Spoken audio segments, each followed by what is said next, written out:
Hello, good people of YouTube. Mountbatten here. And today we're talking about a topic that could explain a lot of what's going on in the game, especially with kind of the direction the game's going economically, if you will. So the title of this video should be something along the lines of Tier 10 is too popular, or Tier 10 too popular, question mark, or something like that. I bring that up because it turns out that Tier 10 is, according to Wargaming, the most popular tier in the game.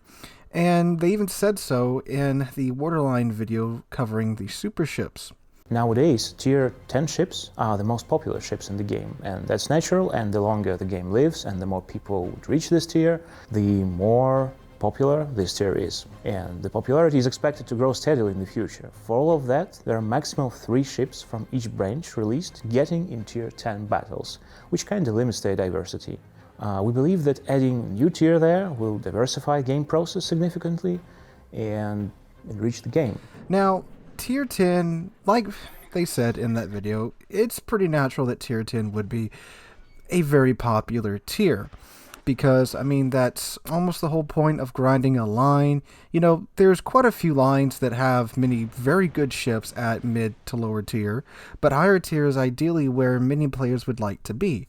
You know, they all want the shiny Tier 10 premium ship. It's supposed to be the pinnacle of the line, and just given the current nature of the game, Tier 10 should ideally be the most balanced tier in the game. Ideally, again, there's a thing or two that prevent it from actually being that, but if you look at the balancing challenges there, they aren't anywhere near as many as balancing, let's say, a Tier 8 ship. Because when designing a Tier 8 ship, well, this ship can be top tier by a factor of 2, meaning it will see Tier 6 ships, and it has to be balanced enough to give those Tier 6 ships a pretty fair fight, but it also has to be able to be up tiered to Tier 10, where it's down tiered by a factor of 2, and it has to be powerful enough to be able to stand up to Tier 10 ships.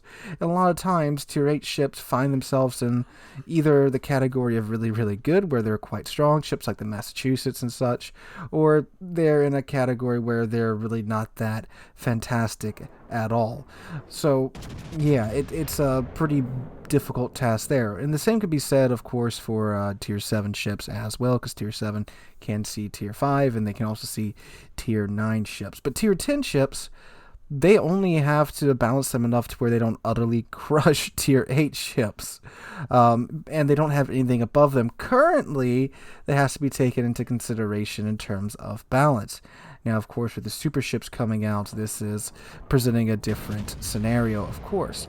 But is the introduction of super ships and a couple of changes to the game's economy all being brought down by Tier 10 simply being too popular? Now, this is just a theory that I'm crafting here and presenting to you guys, but it does explain a couple of changes made to the game, and that is coming quite soon, too, in Update 10.10. So, what changes am I talking about? Well, first off, Tier 10 used to be a tier that many a player had to, well, kind of grind credits just to be able to play, because way back in the day, Tier 10, it was a pretty difficult challenge to actually make a profit in a Tier 10 game, even if you had something like premium time. Now, if you had premium time, it was easier to do, but nowhere near as easy as it is today. Today, with premium time, Tier 10 premium camos, 21 signal flags being able to be mounted onto your Tier 10 ship, it's quite easy to make a profit in a Tier 10 ship now.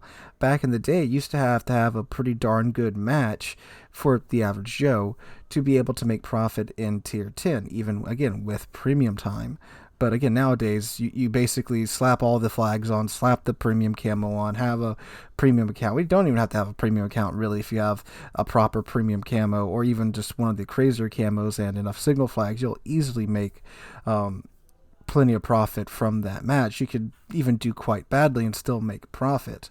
But that, of course, leads to the problem of many players being able to sit at Tier 10 and stay there and not really have to play any lower tiers. Now, how does that hurt the game?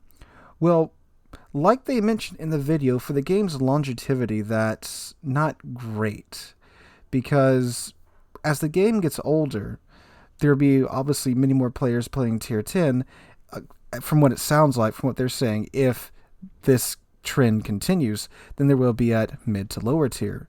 Now, it's not uncommon to be in like a tier 5 and below match and have a couple of bots playing with you. Now, it is at most 1 or 2 from my experience. Now, if you're a new player, you might be thinking, well, I see bots all the time. Well, that's because you're in protected matchmaking until you, I think, get around 100 battles or get to tier 5. And then at that point, you'll be seeing many more players. But I've had many a game where I've been playing, like when I was recording the Agincourt review video. I had many a match where there was 2 or 3 bots per side at tier 5. Meaning that obviously not many players were playing at tier 5. Something that I couldn't really imagine a couple of years ago. So, and ironically, Wargaming has also created this problem with, of course, tier 10 premium camos, allowing players to mount 21 signal flags, and of course adding in the super special signal flags and such. So what other changes have they made recently to kind of tone back on players being able to maintain staying at tier 10? Well, as we all know, the signal flags were removed from the achievement to where you can no longer farm those achievements, and there are many a ship that were quite good at farming these achievements at tier 10. I'm still sitting on a freaking stack of like 1,700 secondary flags from all the games I've played in GK. And of course, like Dreadnought, of course, with, or Dreadnought or Fireproof with Conqueror and such, things like that. Because tier 10, again, it's the pinnacle of that tier, and it's where those tiers' characteristics are, of course, at their maximum. So if a ship like with the Conqueror is good at taking a lot of damage and just being unable to be murdered because it's the Conqueror with the Lull Hill, you could print, again, Fireproof, Dreadnought, all that stuff with Conqueror quite easily. And if you're able to stay there and do that by having premium camos and signal flags on, then yeah, you can farm those flags quite easily. But now, if you need those flags, you have to buy them in the armory.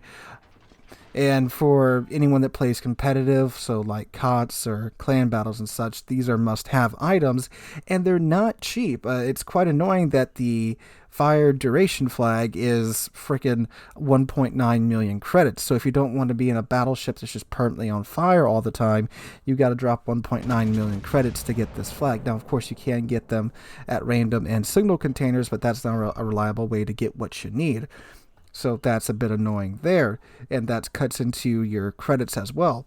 And shoot, just on this channel, I used to be able to sit at around 400 million credits on my account before they removed the combat flags from the achievements, and now I sit around 280 million credits, and that is obviously still a lot.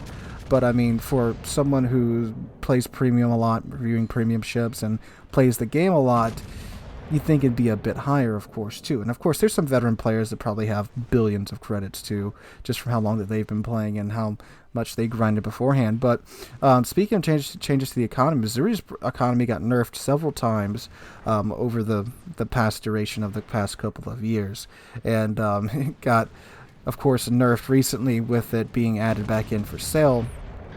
And the bundles are through the campaign, but they've kind of cranked that back up to where those that had her before can still kind of make similar credits. So it seems to be that their goal is to try to force players to be playing more lower tiers rather than just sitting in higher tier games. Like with the super ships. Super ships are, of course, going to attract probably most of the players that's played tier 10 all the time, because they're now the pinnacle of the line, because they take what's in the tech line and take it to another step above the tier 10s. And they've said that these super ships are going to be insanely expensive to run, having somewhere around the neighborhood of double the cost of post-battle service that a tier 10 does. And at that point, even with all the premium time that you got and even all the special signal flags you have on your ship, you are going to have to absolutely rock a match to be able to make money in a super ship. And it's not going to be a lot of profit either. So, of course, after playing super ship for some time, you're going to have to go back and grind some credits. And where's the best place to grind credits at? Well, in a premium mid-tier ship. Now, for those of you that don't know, there's 3 types of ships in this game in terms of the economy. We've got tech line ships that don't have any type of special economic boost in terms of credit production or post-battle service. Then we've got straight up premium ships that you buy for money, that have a built-in boost to their earnings and reducer in their post-battle cost, and they also come with a premium camo that gives them another boost there. Then we have special and reward ships that you can get via things like coal and steel, or by completing the dockyard event, so ships like the Puerto Rico, or reward ships like the Shikishima for steel that don't have any type of baked-in boost to their credit income or reduce it to their post-battle service, but they do come with a premium camo that do give them a boost to their credit income and post-battle service, but they don't have that built-in boost that the premium ships do.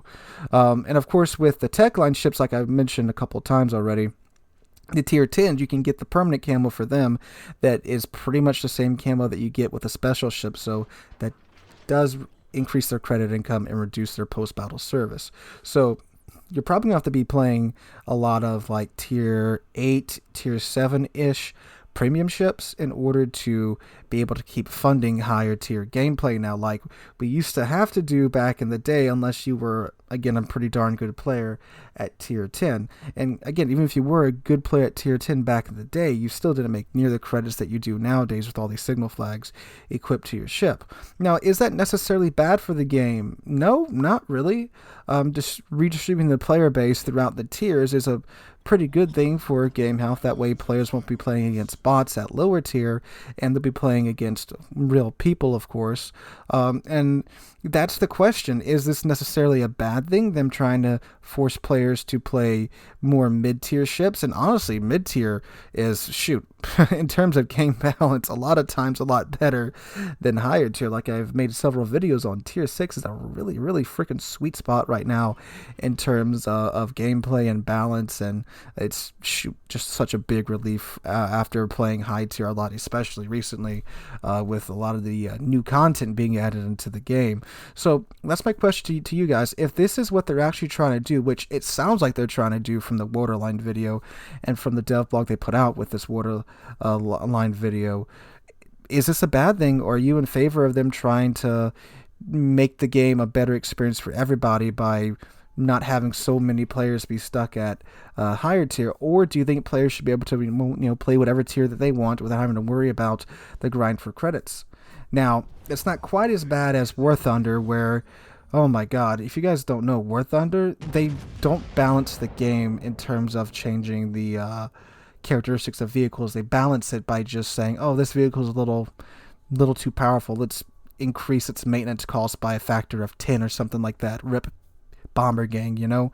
But yeah, it's not quite that crazy, but it just seems like they're kind of trying to slightly nudge players back to mid-ish tier rather than having so many players at higher tier. At least that's what I'm thinking. That's my little crazy theory here. So let me know what you guys think about that in the comments down below. Hope you guys enjoyed the video. If you did, make sure to drop a like and subscribe to the channel. We're on our way to 30,000 subscribers. Just passed 29,200 the other day, and I can't thank you guys enough for that. Hope you're having a wonderful day. Hope to catch you guys in the next one.